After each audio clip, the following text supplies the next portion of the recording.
Yeah, thank you. I will try to run through this speech, but just a few words about myself, because I'm a visual artist and I'm working with lots of public artworks, and I'm kind of the bipolar situation that I'm doing artworks through the normal artistic ways, that the ordinary ways, but also I'm working with themes, different kind of teams, and in collaborating with bigger projects and in the society, and at least with infrastructure. And I've been working with infrastructure for at least 25 years. And let's see, I just start here. So I call this the collaborating artist, and to intervene with art. But what does that mean? For me, I think art is a way of thinking. And one of my fads has always been that art is way of thinking, rather than just making objects like sculptures and paintings, etc.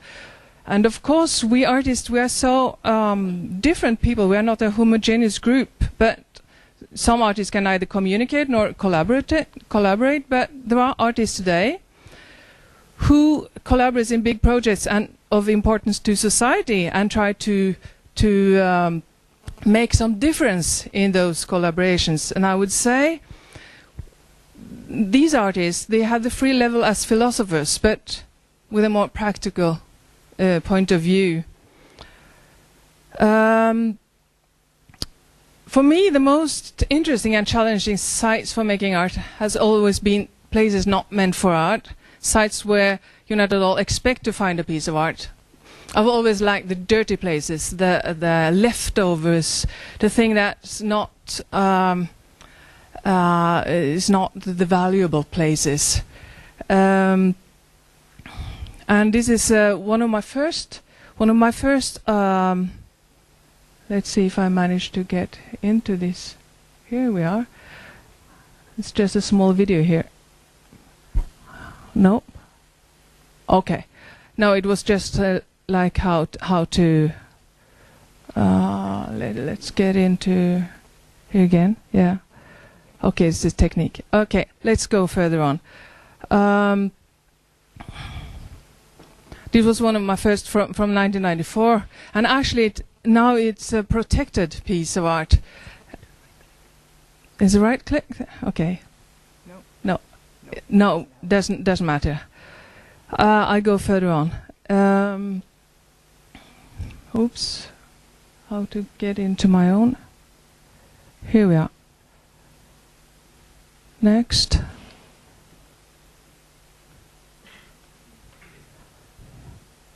I cannot change. No. It should change. There we are. Yeah. So, does site-specific art projects make any different for the place? Can it be a turning point for a site-specific identification? Can people feel connections with a site-specific art project? Which I mean, say yes to that. This is from a project called In Eternum, and it was a project I was invited to together with a composer. Then two municipalities were to merge into one, and they wanted us to make some artworks to celebrate that. So the one artwork was a temporary artwork that I made. Kind of a light dance on top of this pillar, and how to communicate with the programmer. I made some dance movements, and he programmed this light after these dance movements. And for the next level was to make a permanent piece. So I suggested a huge installation of a circle, a ring, a kind of a wedding ring between those two municipalities with light. And this was a photo montage. And the project was security cleared by all necessary institutions and departments, and we were only waiting for sponsorship to be realized. But it will never be realized. But is that just a question about money? It's both yes and no. The main issue is that it is a lack of accept of art as a valuable part in the society. There are almost no other things in the society that can provoke more than art. Only the word art itself can provoke. Or people have so many narrow-minded ideas about what art is and what art not is. Art can trigger people's feelings in a way that they become completely locked. Or we have recently seen this connected with the memorial site art projects after the horrible terror that struck Norway 6 years ago, where Jonas Dahlberg proposed a wonderful and very strong artwork. But the neighborhood sued the government for not being heard enough and for not respecting their strong negative feelings against the art project. So the art project was abandoned, and then we have to start all over again. In some of my art projects that I will show you later, I don't name the project for art. Instead, we have to use words as remedial actions, etc. And that's a fact of working with art outside the art world, meeting other institutions, other, I mean, the normal society in a way, and how to use art to change projects. The second issue is organization. That ordinary public art projects are often starting too late in the planning processes. And ordinary art project organizations are working too slow to really manage to do something with the society and its problems. And the main part of ordinary public art projects get too little of money.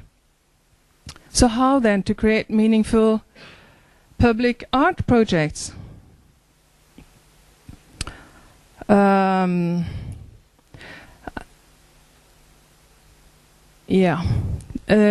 So what I think is that the artist must dare to propose projects outside the defined art world. So I'm going to show you some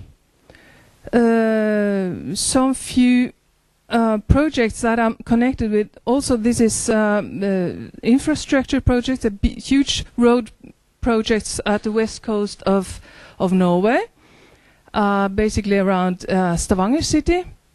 This one is called the Ryfast project, which also has a long tunnel underneath the sea level. What are we losing by going underwater? What kind of impact does these huge infrastructure projects has to people? We lose the orientation. We lose different site speciality, the different kind of identities of the society. We lose the light, we lose fresh air. So going into a tunnel, driving into a tunnel is a non-familiar world, and it's to many people it's very scary. And suddenly they are forced to go into this kind of system because the ferry is taken away from them. So the tunnel is the only way to go. And this is a huge challenge for an art project. Within the team, I'm working as an independent artist together with architects, landscaping architects and engineers. And the public road administration, they wanted an artist to be within this team. Because they wanted art as part of it. So, I have to rush now.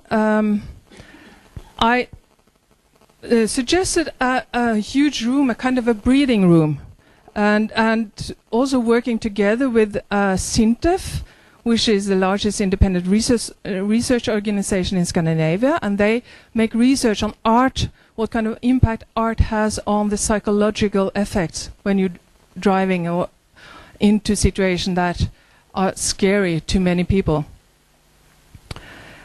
And this is the 3D model from the room. So what I'm creating this huge room, kind of breathing room, that you will come into it and then you drive over a bridge.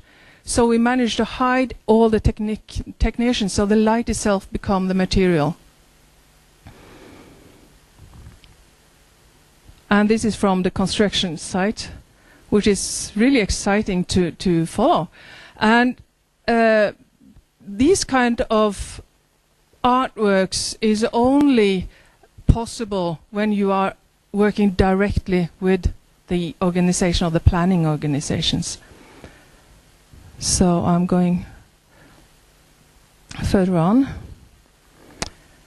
By involving an artist, can the project they are involved in be elevated? Definitely yes.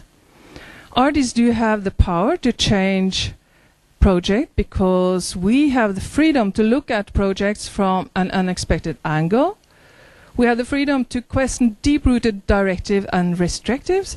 That means that we don't need to follow rules. We can argue against them.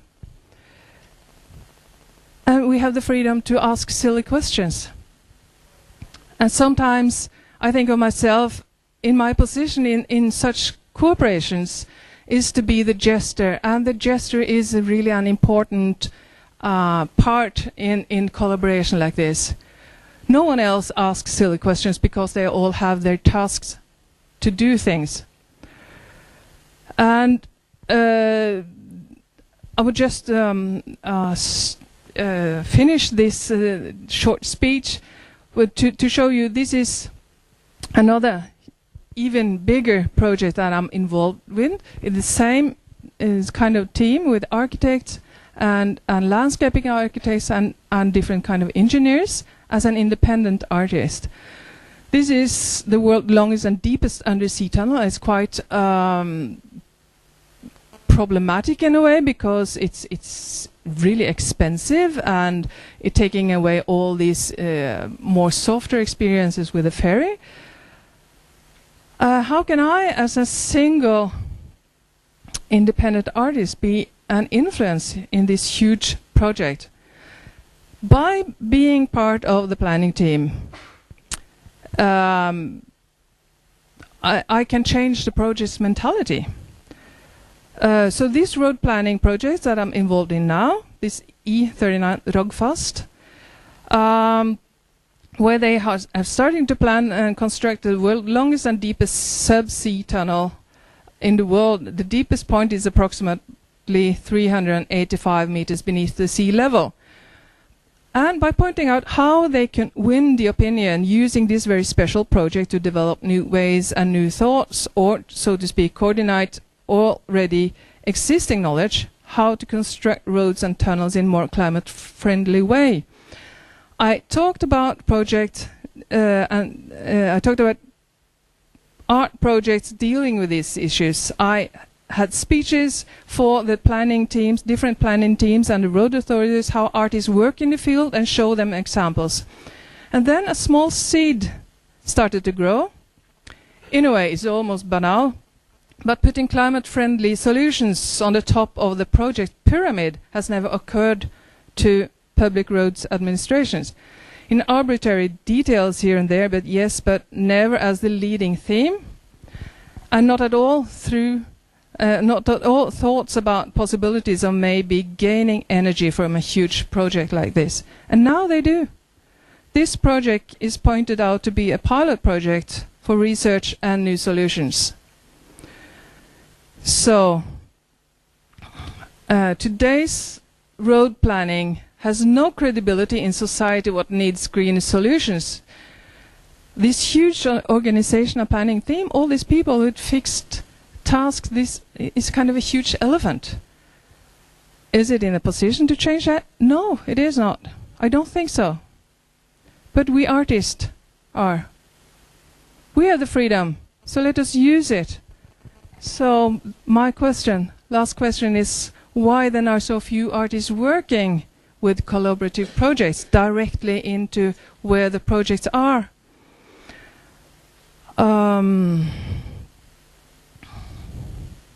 I mean, a site-specific art project and public art is still esteemed with low value, especially seen from an investment point of view, which is still how they are running art in the world. Site-specific artworks have no value in the art market. Everyone is running after the pot of gold. And the art milieu is quite small and narrow-minded, especially towards artists who mainly are interested in site-specific art. And there are few art critics and interesting articles about today's site-specific and public art. There are research articles, but they have to be be more visible in a way. Because with no publicity, the theme does not seem to exist in the society. Neither are artists connected to them. But in a way, since I started with this, time has changed and the opinion has changed, at least a little, and the world has changed. We need to create more sustainable solutions. And new generations of young artists are more open-minded to make art outside the narrow art world. And we can see that is more interest by being in collaborative situations. And curators are also turning their head towards these areas. But still I can feel that there are still no-goes area for arts. Is not a clean solution to work with art with infrastructure.